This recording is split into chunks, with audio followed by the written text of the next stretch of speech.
Всем привет, с вами Артем. В этом видео мы сравним производительность операционных систем Windows 11 и Windows 10 в рамках видеокарты RX 570 и в представленных игровых проектах. Версии систем вы можете видеть на своих экранах. После первой установки Windows 11 уже обновилась около 3 раз. И немаловажным моментом является, что все эти версии дорелизные, не стоит об этом забывать. Напомню, релиз Windows 11 по официальным данным намечается на осень 2021 года. Это уже второй ролик по сравнению данных операционных систем. Ранее мы уже проводили сравнение только в рамках производительности процессора Xeon E5-2689. Если что, ссылка на первый тест в подсказках и в описании под видео. Сегодня у нас будет немного больше игровых проектов и совсем немного бенчмарков. На данном этапе бенчмарки всевозможные информационные утилиты игнорируют название Windows 11. Для них это пока старая добрая Windows 10. Настройки в играх будут в основном высокие, не превышающие объем видеопамяти. Разрешение Full HD. Результаты на диаграммах — это чистый проход бенчмарка FPS без захвата и оверлея, возможно погрешность с видео.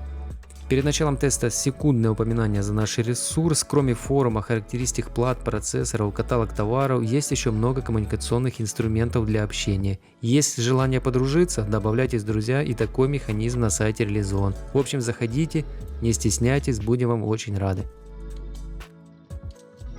Первый проект у нас это Division 2, средняя частота кадров 69×68, по производительности в целом 1 в 1. Что конкретно бросается в глаза по показаниям оверлея, так это использование видеопамяти. Десятка потребляет поменьше. Обычно ЭЗУ идет под нож, но в данном проекте одинаково. Как мы выяснили в предыдущем сравнении, Windows 11 использует больше видео и оперативной памяти.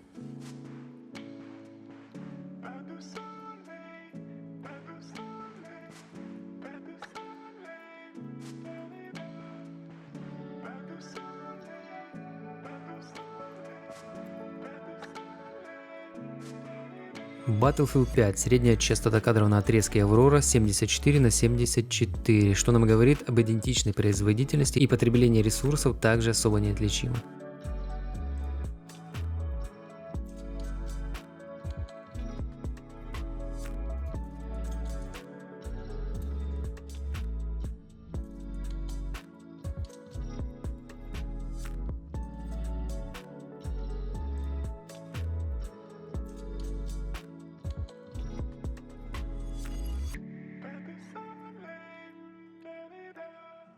Бенчмарк метро исход, настройки средней и средняя частота кадров 59×54. Хотя поначалу идут одинаково, но начиная с эпизода в доме, Windows 10 начинает потихоньку сливать. 11-я система оказалась немного быстрее, на погрешность скорее всего не тянет.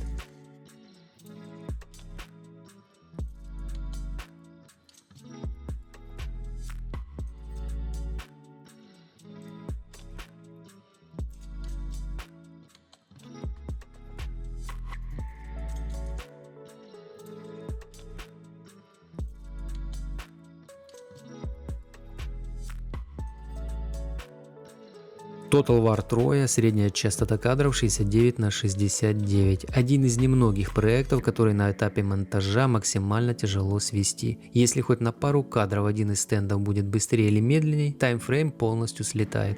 Надеюсь, в этот раз все будет без проблем.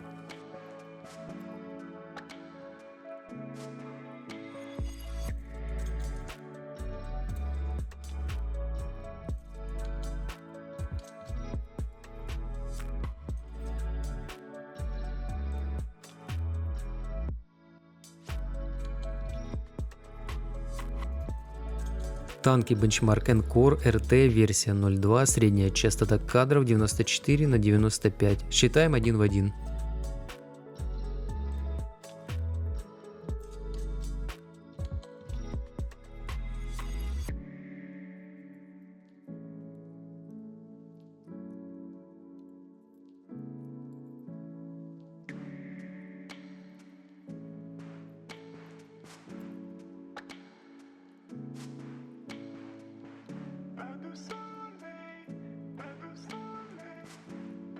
В Ларе у нас средняя частота кадра по бенчмарку 64×63. Windows 11 показывает минимальную частоту кадров выше 51 против 29. И конечно потребление плюс 1 ГБ ЭЗУ. А я напомню, что это результат лицензионной версии игры.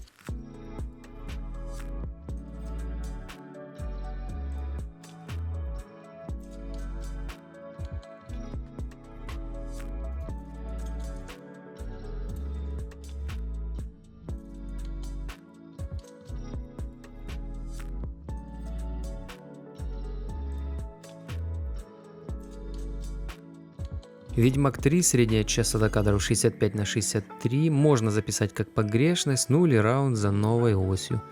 Тут уже каждый для себя посчитает оптимальный вывод. Немного неожиданно, но Windows 10 использует больше видеопамяти, но меньше оперативной памяти. Вот такой тут у них получился компромисс.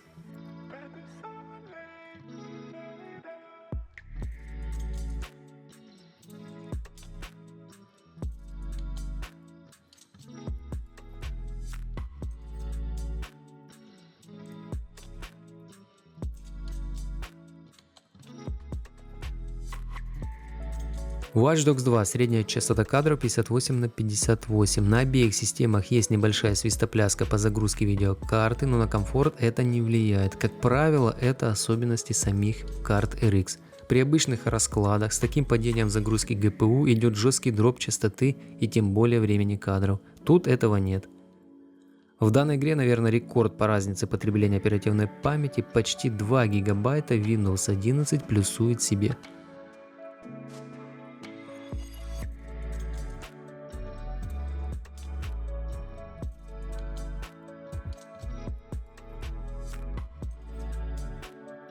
Kingdom Come, средняя частота кадров 71/72, можно считать равным результатом, конечно, не считая особенностей использования ресурсов компьютера.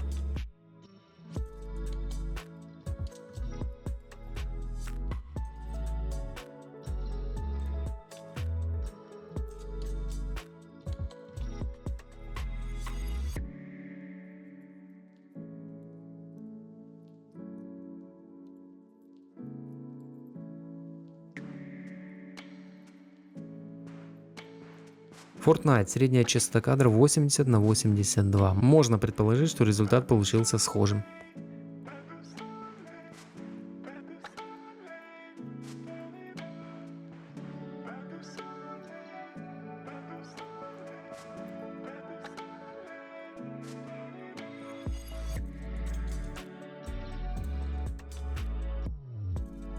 GTA 5, средняя частота кадра по бенчмарку 72/66, настройки максимально возможны, сглаживание MSEA двукратное, дополнительные настройки отключены. И тут Windows 11 выглядит намного интереснее и практически по всему отрезку пропорционально.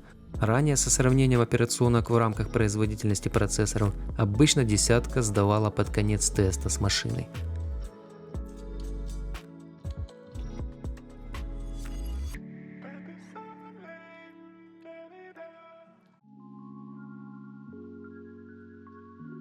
Ghost Recon Breakpoint, средняя частота кадров по всему бенчмарку 66/71, а тут уже десяточка интереснее выглядит. Использование ИЗУ имеет неплохую разницу. Напомню, что настройки установлены в пресете средние.